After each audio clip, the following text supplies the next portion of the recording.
Audio Jungle.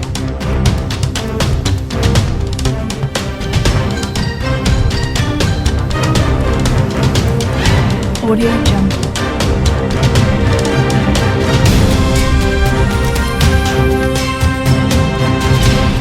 Audio Jungle. The government's financial watchdog today warned a wage spiral or energy shock could drive inflation to a three-decade high of 5.4% next year and force the Bank of England to take drastic action on interest rates in a move which would have major repercussions for mortgage holders. In a stark assessment alongside the budget, the Office for Budget Responsibility, OBR, said its central forecast is for headline CPI to peak at 4.4% in the second quarter of the year, far above the current 3.1%, and more than double the bank's 2% target. But it warned that data since the document was prepared suggests that a figure of 5% could be more realistic. Such a high level of inflation would likely trigger the bank to hike interest rates in a move which could see monthly mortgage payments increase by as much as a third.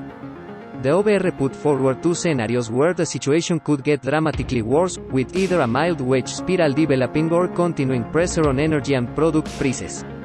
In both, CPI inflation could go up to 5.4%, with the OBR saying that the Bank of England base rate would need to soar to 3.5% from the low of 0.1% now. Such a shift would cause huge pain for homeowners who would face surging mortgage costs.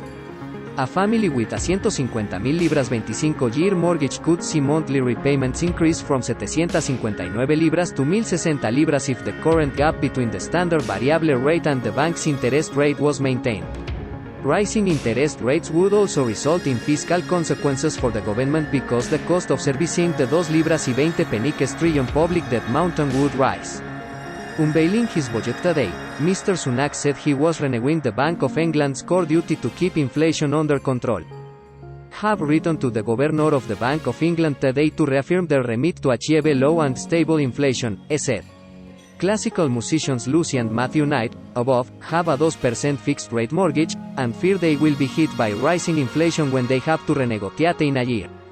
The couple, who live in a detached house with 1-year-old daughter Darcy, pay around 1,200 libras a month.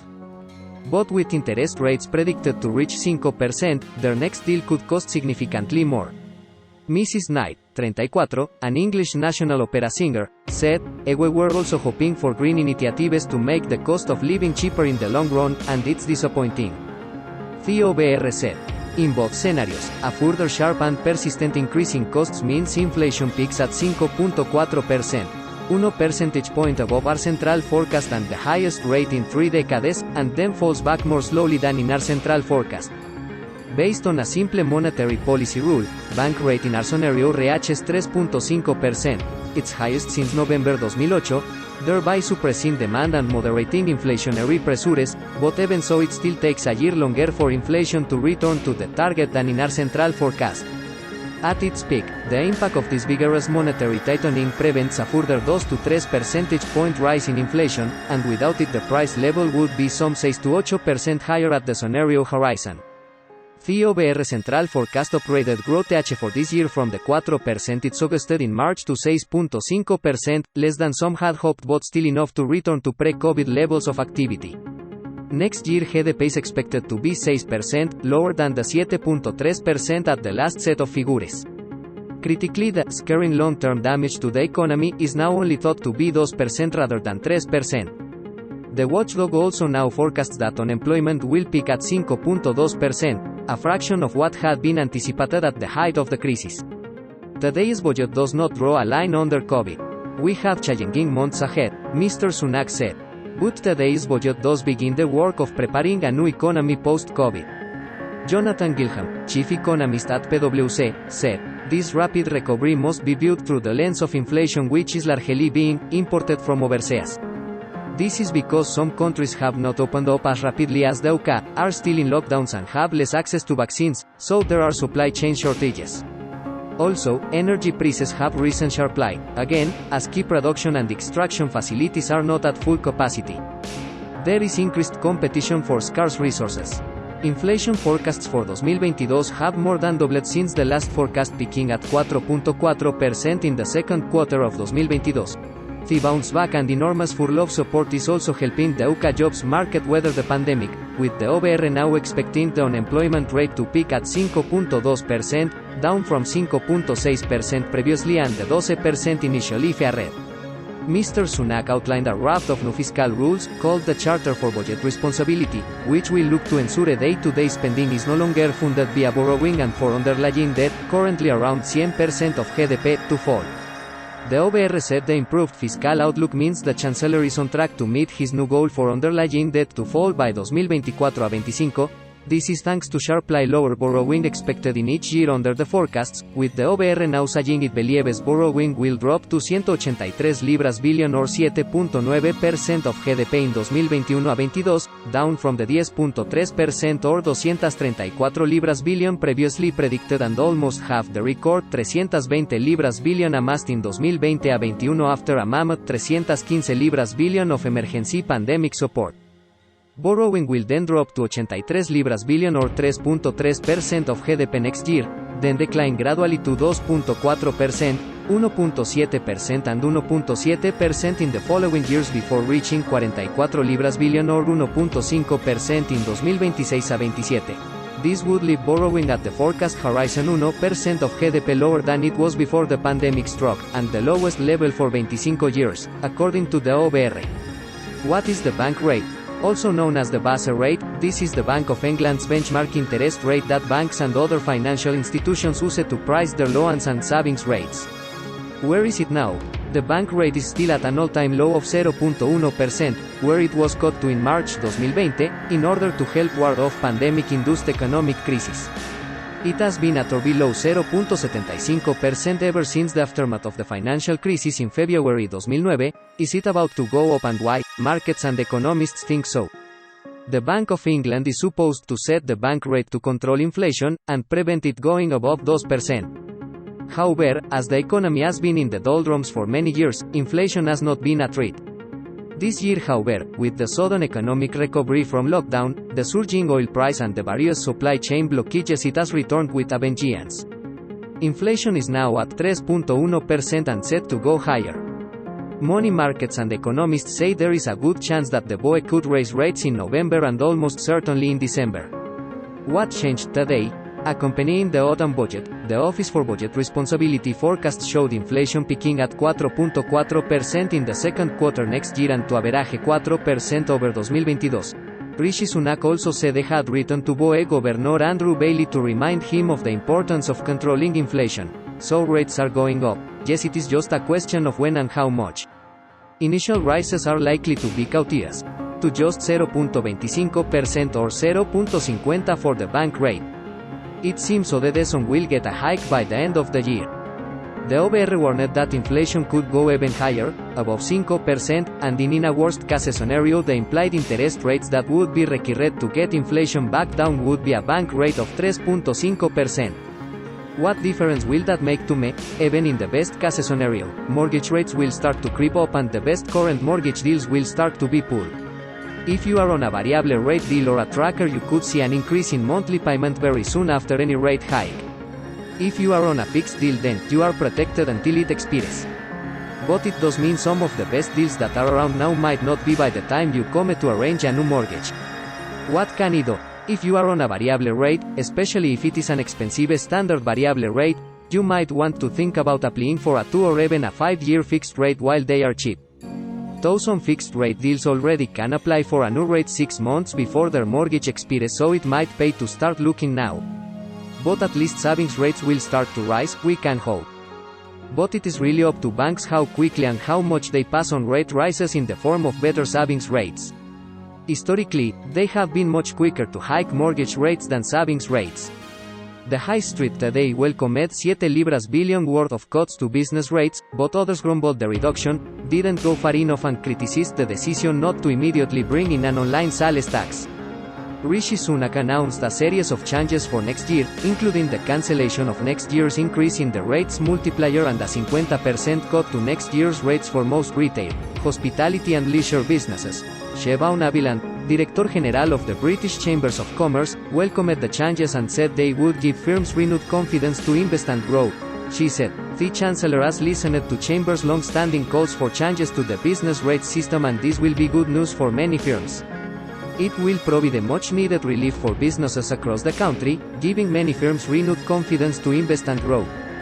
Jace Tyrrell, chief executive of the New West End Company, representing firms across London's West End, said business rate reforms were encouraging but said they still fell far short of what they had hoped.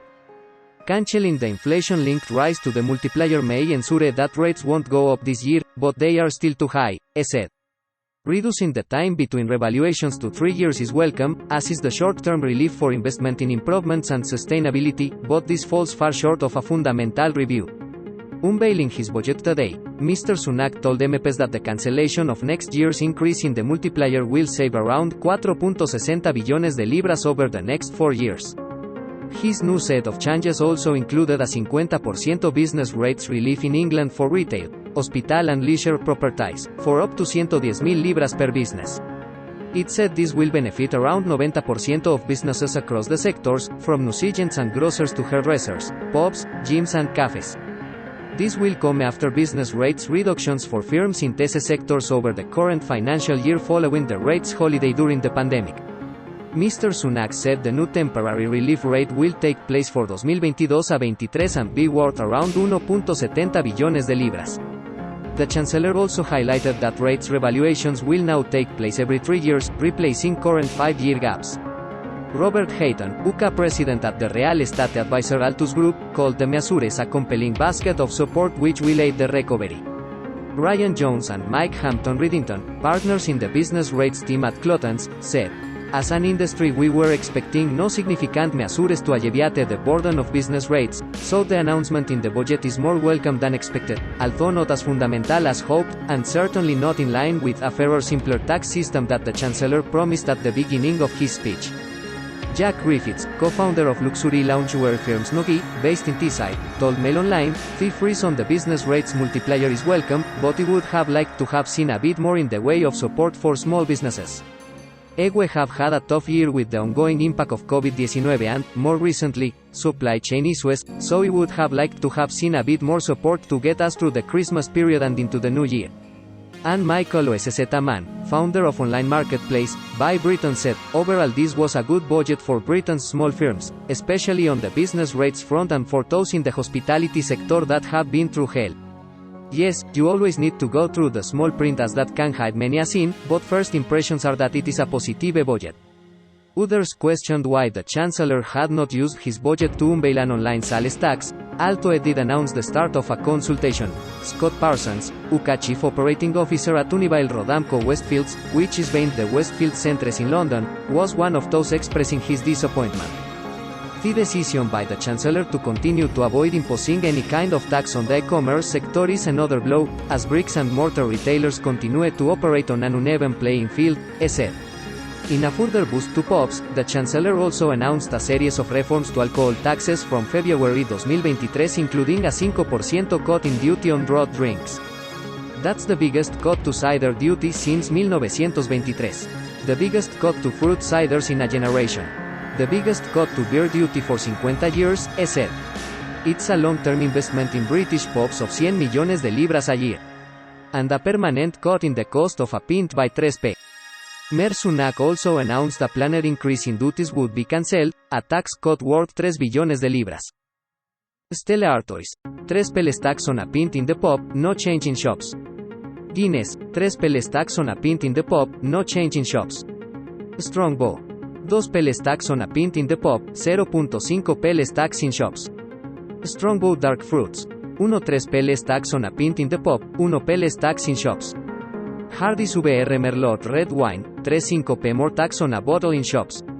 Hecho Falls Zinfandel Rose Wine, 2.3p less tax on a bottle in shops. Canty Prosecco, 8.7p less tax on a bottle in shops. Harvey's Sherry, 5.1p more tax on a bottle in shops. Taylor Sport, 1 libra y 9 peniques more tax on a bottle in shops. Smirnoff Vodka, no change on a bottle in shops. Bailey's Irish Cream, 4.1p less tax on a bottle in shops. Source: Treasury Rishi Sunak today unveiled a major overhaul of the UK's alcohol taxes as he cut the price of a pint of broad beer by 3 pence, but increased the levy on red wine. The total chancellor used his budget to set out a new drought relief policy which will see beer and cider duty reduced by 5%. He said that amounted to the biggest cut on the tax on beer in 50 years and the biggest cut to cider duty since 1923. He also announced a planned increase to the duty on spirits, wine, cider and beer will be cancelled while the irrational 28% duty on premium sparkling wines like Prosecco and fruit ciders will be cut. However, the Chancellor's plan to simplify the alcohol duty system, which he said was made possible by Brexit, will see some drinks become more expensive, with red wine drinkers among those hit. Mr. Sunak said that under his new system, which be rolled out in February 2023, the stronger the drink, the higher the rate of tax will be. That will also mean less strong drinks like rose wine and liqueurs which are currently overtaxed will become cheaper. Mr. Sunak and the Prime Minister Boris Johnson marked the announcements by visiting Four-Pier Brewing Company in Bermondsey, central London, this afternoon as they poured pints and saw the brewing process. Hospitality bosses welcomed the changes as they said pubs, brewers and beer drinkers will be toasting the Chancellor for bringing forward a range of business-boosting measures. Duty rates for draught beer and cider will be cut by 5%, taking 3 pence off a pint. Duty rate on draught fruit cider will be equalized with beer, cutting the rate on fruit cider by 20%, taking 13 pence off a pint. All products will be taxed according to their alcohol by volume. ABV, cutting duty on lighter wines and cider. Tax on a 10.5% bottle of rose will decrease by 23 pence per bottle. But the levy on white ciders and stronger still wines will go up. Sparkling wine will be taxed at the same rate as still wine, ending the 28% premium currently applied to the product. Emma MSS Larkin, Chief Executive of the British Beer and Pub Association, said, pubs, brewers and beer drinkers will be toasting the Chancellor today for a range of business-boosting measures. Pub goers will also be toasting the Chancellor today for announcing a 5% lower duty rate on draught beer worth 62 libras million. This is great news for our local pubs and recognizes the crucial role they play in our economy and society. However, the overall beer duty rate in the UK remains amongst the highest in Europe. It is vital for Britain's brewers, a world-class homegrown manufacturing success story, that the overall beer duty burden is reduced, not just duty on draught beer in pubs. The Chancellor told MPs that the existing alcohol duty system in the UK is outdated, complex and full of historical anomalies. He said his overhaul will deliver the most radical simplification of alcohol duties for over 140 years, resulting in a simpler, fairer and healthier system. Mr. Sunak said Brexit made the shake-up possible, telling the Commons the government is taking advantage of leaving the EU by rolling out a raft of changes. The changes will see the overall number of alcohol duties reduced from the current 15 to just 6. Mr. Sunak said the new system will be guided by a common-sense principle of the stronger the drink, the higher the rate. He said, this means that some drinks, like stronger red wines, fortified wines or high-strength white ciders will see a small increase in their rates because they are currently undertaxed given their strength. That is the right thing to do and will help end an era of cheap high-strength drinks which can harm public health and enable problem drinking. The Chancellor said the converse is also true for alcoholic drinks which are not as strong. He said, many lower alcohol drinks are currently overtaxed and have been for many decades. Rose, fruit ciders, liqueurs, lower strength beers and wines. Today's changes mean that they will pay less.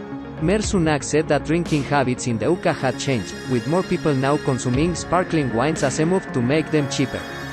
He told MPs, over the last decade, consumption of sparkling wines like Prosecco has doubled. English sparkling wine has increased tenfold. It is clear they are no longer the preserve of wealthy elites. And they are no stronger than still wines, so I am going to end the irrational duty premium of 28% that they currently pay. Sparkling wines wherever they are produced will now pay the same duty as still wines of equivalent strength. Mayor Sunak had been under pressure from Tory MPs to bring forward help for struggling pubs. Many Conservative MPs had been calling for a reduction in beer duty and Mr. Sunak obliged as he announced his new drought relief policy. He told the Commons, a fairer, healthier system supports pubs so he can announce today drought relief. Drought relief will apply a new, lower rate of duty on draught beer and cider. It will apply to drinks served from draught containers over 40 litres. It will particularly benefit community pubs who do 75% of their trade on draught. and let me tell the house the new rate, drought relief will cut duty by 5%. That is the biggest cut to cider duty since 1923, the biggest cut to fruit ciders in a generation, the biggest cut to beer duty for 50 years. This is not temporary, it is a long-term investment in the British pubs of 100 libras million a year and a permanent cut in the cost of a pint of 3p. Added, the much-needed reforms will come into effect in February 2023. Millsville, chief executive of the Wine and Spirit Trade Association, welcomed the decision to freeze wine and spirit duty. He said, the decision to freeze wine and spirit duty comes as a huge relief to British businesses, the hospitality sector, including its supply chain, and consumers, giving everyone a much-needed break to help them recover from the pandemic. Chancellor Rishi Sunak should be commended for listening to our calls for support and understanding that punishing tax hikes are not the best way to reinvigorate the sector. By offering continued respite to the UK wine and spirit sector, his actions will help save jobs and, in time, replenish revenues to the treasury through growth in our potential field sector. Hes Lam, founder of the Wirral-based craft beer marketplace Beers @no. 42, questioned whether the shake-up will benefit smaller breweries. He said, "The devil's always in the detail. It's brilliant to see alcohol duty cut on draft beer, but that's only for containers more than 40 L. This is great for the big breweries, but so many smaller craft brewers only supply in 30 L containers. This just further supports the big players in the market, not supporting the smaller, independent breweries who need support most." Comillas sencillas.